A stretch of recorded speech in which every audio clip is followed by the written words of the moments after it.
So here is a very simple UART communication example. In this example, we are using the default function for printing the string message that will print the start or anything you can write here.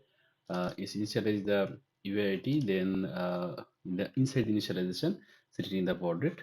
Then we are using the custom function to print it here, or say we can check it this first.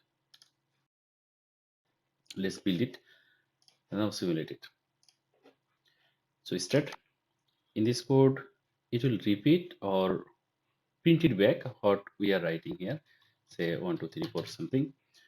Whatever it is, the data input we are giving, the microcontroller reads it, then print it back so that we can see the in the virtual terminal.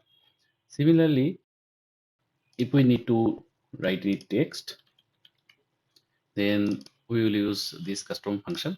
This custom function is very helpful to reduce the RAM and ROM consumption in the microcontroller because if we use the default UID write function or write text function, it will consume lots of RAM and ROM.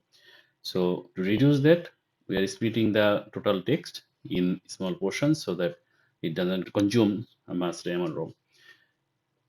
Here, another thing or another error you may have in your microcontroller, say if we declare those pins, I mean the TXRS pins as input or output, then it will disturb the UART communication. So in that case, you should uh, initialize individual pins, not the whole port. Okay, so that will help you. So it is printing the hello, what we put in the code. Simple, you can write anything what you need. So I hope you can use this example for your data communication.